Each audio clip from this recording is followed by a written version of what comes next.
பாசே தமிழக வெற்றிக் கழகம் நடத்தின மாநாடு முடிஞ்சு கிட்டத்தட்ட ஒரு வாரத்துக்கு மேலேயே ஆயிடுச்சு. இன்னைய தேதி வரைக்கும் கான்ட்ரவர்சிஸ் குறைஞ்சிருக்கான்னு கேட்டீங்கன்னா ஹைப்புக்கு போய்கிட்டே தான் இருக்கே தவிர கம்மி ஆகவே இல்லை. சரி, அதை பத்தி பெருசா விமர்சனங்கள் வருதான்னு கேட்டீங்கன்னா அவ்வளோ வருது.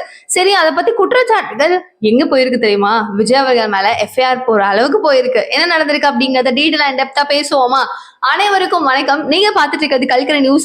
நான் தீபிகா. இப்போ பாத்தீங்க அப்படின்னா ஆஸ் வி நோ, நம்ம நிறைய ப்ரெஷரை வந்து பாத்தீங்கன்னா தமிழக அரசுக்கு கொடுத்துட்டு இருந்தோம். ஆஸ் அ பீப்புளா, ஆஸ் அ பொலிட்டீஷியனா, ஆப்போசிட்ல இருக்கிற பார்ட்டிஸ் ஆகட்டும் அண்ட் வந்து ஊடகங்கள் ஆகட்டும், எல்லாருமே ஒரு ப்ரெஷர்ஸ் நிறைய கொடுத்துட்டு இருந்தோம்.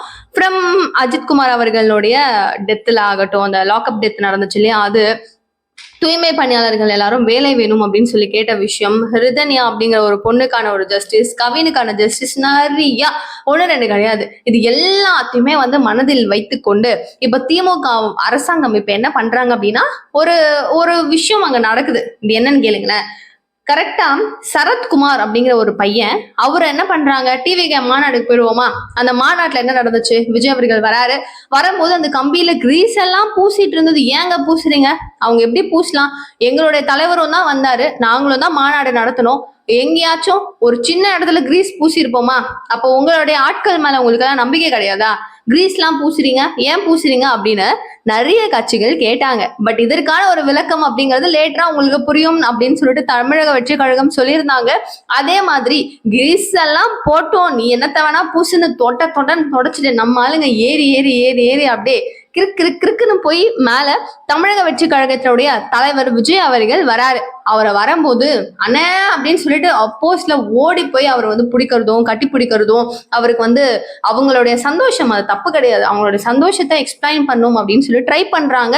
அந்த நேரத்துலதான் இவருக்கான ஒரு ட்விஸ்ட், இவருக்கான ஒரு யமசூழ்ச்சி அப்படின்னே சொல்லலாம். என்னன்னா, அதே மாதிரி ஒரு நபர் ஏறி ஓடுறாரு. இதை நோட் பண்ணுங்க. அவரோட சட்டை வெள்ளை கலர் சட்டையில ஒரு கருப்பு கலர் கோடு மாதிரியான சட்டை. ஓகேவா? இந்த சட்டையை வச்சுதான் அங்க பாலிடிக்ஸே நடக்குதுங்க. சோ அந்த சட்டை போட்டு அவர் ஓடுறாரு. அந்த நேரத்துல கரெக்டா பவுன்சர்ஸ் இருப்பாங்கல்ல, அவங்க வந்து தூக்கி அப்படி போடுறாங்க அவரை.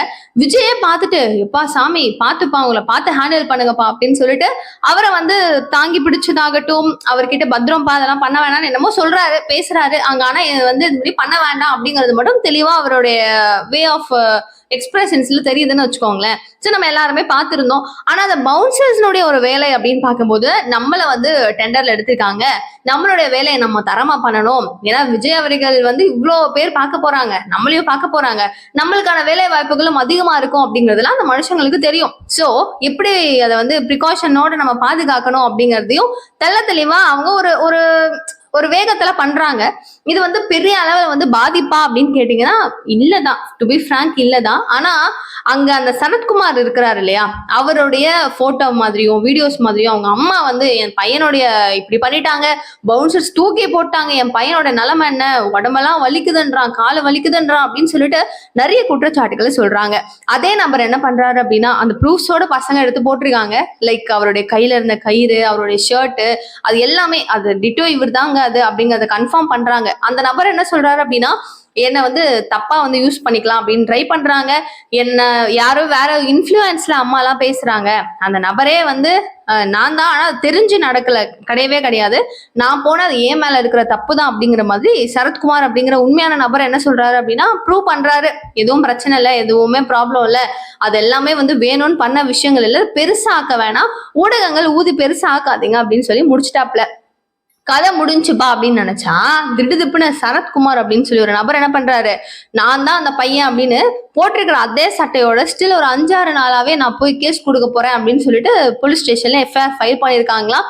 அவரை தூக்கி போட்டதுல அவருக்கு நெஞ்சு வந்து வலி, எப்படின்னா உள்ள என்ன தூக்கி போட்டாங்களேன்ற ஃபீலிங் அப்படிங்கிறாங்க.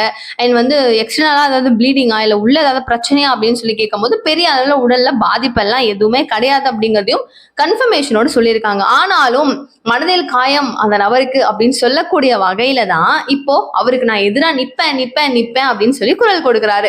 அவரு கூட வந்துட்டு பாத்தீங்கன்னா இன்னொரு கட்சிக்காரர் துணையாக வந்து நிக்கிறது கூடுதலான ஒரு ஹைப்பை எல்லார் மத்தியிலும் ஏற்படுத்திட்டு இருக்கு. அது யார் அப்படின்னா திமுகவினுடைய முக்கியமான ஒரு நிர்வாக நிர்வாகி அப்படின்னு சொல்லப்படுது. அப்போதான் எல்லாருமே வந்து ஐடென்டிஃபை பண்றாங்க. ஓகே, இது வந்து அப்போ திமுக தான் வந்து பிளான் பண்ணியிருக்காங்களா, அப்ப திமுக தான் ஒரு நபரை செட் பண்ணி கூட்டிட்டு வந்து பேசணும் அப்படின்னு சொல்லியிருக்காங்களா, தமிழக வெற்றி கழகத்துக்கு எதிராக வந்து கிளப்புறாங்களா அப்படிங்கிற மாதிரி பல கேள்விகளை முன் வச்சிருக்காங்க. பட் இது வந்து இன்னும் எந்த அளவுக்கு உண்மை அப்படின்னு ப்ரூவ் ஆக போகுது அப்படிங்கிறத வெயிட் பண்ணி தான் நம்ம பார்க்கணும். ஆனா ஒரே கோடு ஒரே ட்ரெஸ் அப்படியே வந்து அணில் குட்டி கோடு அப்படின்னு சொல்லக்கூடிய அளவுக்கு யாருன்னு உங்களுக்கு புரிஞ்சிருக்கும். அணில் அணில் அப்படின்னு சொல்லி மென்ஷன் பண்ணி மோசமான விமர்சனம் கொடுத்துட்டு இருக்கு நாம் தமிழர் கட்சி. ஆனா அந்த கட்சி வந்து இத்தனை நாள்ல திமுகவை மட்டும்தான் எதிரி, திமுக மட்டும்தான் நாங்க வந்து பேசுவோம் திட்டுவோம் அப்படின்னு இருந்தவங்க திடீர்னு தாவேகா பக்கம் நகர்ந்ததற்கான காரணம் என்ன அப்படின்னு உள்ள இருக்கிற அண்ணன் தங்கச்சி தம்பிகளுக்கே தெரியல அப்படின்ற மாதிரி சொல்றாங்க. ஸ்டில் அவங்க ஏன் வந்து இவ்வளவு விமர்சனங்கள் தமிழக வெற்றி கழகத்தின் மேல வைக்கிறாங்க அப்படிங்கிறதும் தெரியாத ஒரு புதிரா தான் இருக்கு. ஃபைனலி இதுக்கான ஒரு சொல்யூஷன் அப்படின்னு பாத்தீங்கன்னா, தமிழக வெற்றி கழகத்தினுடைய தலைவர் விஜய் அவர்களை ப்ரொடெஸ்ட் பண்ணணும் அப்படின்னா கூட இருக்கிற ஒவ்வொரு நபர்களான நீங்கள் உங்களால் மட்டும்தான் முடியும் அப்படிங்கறத தயவு செய்து தெளிவாக புரிந்து கொள்ள வேண்டிய தருணம் இது. நிறைய பேர் மாநாட்டுல இருந்திருக்காங்க, எக்கச்சக்க பேர் இருந்திருக்காங்க. பட் அதுல வந்து சில நபர்கள் மட்டும்தான் இந்த மாதிரியான வேலைகளை பார்த்தது. ஆனா ஒட்டு மொத்தமா நீங்க எல்லாருமே வந்து இப்படி அணில் மாதிரி தாவறீங்க, நீங்க வந்து என்னென்னவோ சொல்லி விமர்சனம் பண்ணாங்க. எல்லாருமே பார்த்திருப்பீங்க என்னென்னவோ விமர்சனங்கள். அவ்வளவு விமர்சனங்களும் எல்லார் மேலயும் தான் வைக்கப்படுது. ஈவன் சீமான் அவர்கள் சொல்றாரு, நான் பிப்ரவரி 7ஆம் தேதி ஒரு பெரிய அளவுல ஒரு மாநாடு நான் வந்து நடத்த போறேன், அந்த மாநாட்டுக்கு உங்களுடைய ஆட்கள் பண்ண வேலைகள் மாதிரி எங்க ஆட்கள் பண்றாங்களான்னு நீங்க பாருங்க, இதை விட இன்னும் எத்தனை லட்சம் நபர்களை நான் உள்ள இறக்க போறேன்னு பாருங்க அப்படின்னு சொல்லிட்டு நேரடியான சவாலும் விடுறாரு. சோ இந்த மாதிரி ஒருத்தவங்களை பார்த்து இது சூப்பர் அப்படின்னு சொல்லி எடுத்துட்டு போகக்கூடிய அந்த ஒரு சிச்சுவேஷன் ஹேண்டில் பண்ண தெரியாம வேற மாதிரி ஒரு நெகட்டிவ் ஃபேஸ் ஆஃப் லைஃப்ன்ற மாதிரி இதை கொண்டு போய் உங்க தலைவருக்கே நீங்க சேர்க்கறது சரியா அப்படிங்கறது தயவு செய்து யோசிக்க வேண்டிய ஒரு தருணம். பிகாஸ் அவர் இதுக்கப்புறம் தான் நிறைய இடங்களுக்கு போய் கேம்பெயின் பண்ணணும், ஊர் ஊரா போகணும், நிறைய மக்களை பார்க்கணும், எல்லார்கிட்டயுமே பேசணும். அந்த இடத்துல ஒரு ரசிகரா இல்ல பிடிக்குமோ பிடிக்காதோ இல்ல வேற எந்த கட்சியினராக இருந்தாலுமேவோ வேற யாராவது வந்து ஏதாவது இன்ஃபுளுன்ஸ் பண்ண ட்ரை பண்ணா கூட நீங்க ப்ரொடெஸ்ட் பண்ண வேண்டிய சிச்சுவேஷன்ல இருக்கீங்க அப்படிங்கறத தமிழக வெற்றி கழகத்தினுடைய ஒரு இளைஞர்களும் ஒரு நபர்களும் புரிந்து கொள்ள வேண்டிய ஒரு சூழல் இப்போ இருக்கு அப்படிங்கறத தயவு செஞ்சு புரிஞ்சுக்கோங்க. அடுத்த கட்டமா நாம் தமிழர் கட்சிக்கும் எல்லாரும் சொல்லக்கூடிய ஒரு விஷயம், நீங்க நம்ம தமிழ் தேசியத்தை பத்தி நிறைய பேசுறீங்க, நிறைய விஷயங்கள் எடுத்துட்டு வந்து பேசுறீங்க, ஆனா இத்தனை நாளும் சூப்பரா இருந்துச்சு, ஒரு அனுதாபம் அப்படிங்கறத தமிழக வெற்றி கழகத்துக்கு மேல நீங்க வந்து திணிச்சிட்டு இருக்கீங்க, இது உங்களுக்கே பேக் ஃபயர் ஆகலாம் அப்படிங்கறத புரிஞ்சுக்கோங்கன்னு சொல்லிட்டு நாம் தமிழர் கட்சிக்கும் நிறைய அட்வைசஸ் பறந்துட்டு இருக்கு. அடுத்தடுத்து சூடா நிறைய விஷயங்களை இங்க நீனு அங்க நானு அப்படின்னு சொல்லிட்டு பரப்பிக்கிட்டே இருந்தாலும் சரத்குமாரனுடைய இஷ்யூ அப்படின்னு வரும்போது இதுக்கு வந்து ஜஸ்டிஸ் வேணும் அப்படின்னு சொல்லி பல பேர் குரல் கொடுத்துட்டு இருக்காங்கல்ல, இதுக்கு உண்மையான ஜஸ்டிஸ் என்னவா இருக்க போகுது அப்படிங்கறத வெயிட் பண்ணி பார்க்கலாம். எஃப்ஐஆர் ஃபைல் பண்ணிட்டோம், விஜய் அரெஸ்ட் பண்ண போறோம் அப்படிங்கிற மாதிரி கூடுதலான விஷயங்களும் கசிஞ்சிட்டு இருக்குல்ல, இது வந்து சாத்தியமா அப்படின்னு கேட்டீங்கன்னா மோரோவர் சான்ஸ் ரொம்ப கம்மி தான். பிகாஸ் அவருக்கான ஒரு பெரிய இம்பாக்ட்ங்கிறது ஒன்றும் இல்லை. அவர் வந்து முதல் குற்றவாளி, அடுத்து வந்து அந்த பவுன்சர்ஸ்லாம் 2வது 3வது அப்படின்னு சொல்லி ஒரு நபர்களையும் குற்றம் சாட்டுறதுல எந்த யூசஸும் இல்லை அப்படிங்கிறது அவங்களுக்கும் தெரியும். அரெஸ்டும் பண்றதுக்கான வாய்ப்புகள் இல்லை அப்படிங்கிறது தான் இன்னைக்கான ஒரு விஷயமாவும் இருக்கு. ஆனா அவர் மேல வந்து கேசஸ் ஃபைல் பண்ணப்பட்டுருச்சு அப்படிங்கிறது மட்டும் உறுதியா சொல்லப்படுது. ஸோ இந்த மாதிரி 2026க்கான தேர்தல் அப்படிங்கிறது சூடு பிடிச்சி நீயா நானா அப்படிங்கிற ஒரு மிகப்பெரிய போட்டியில போயிட்டு இருக்கு.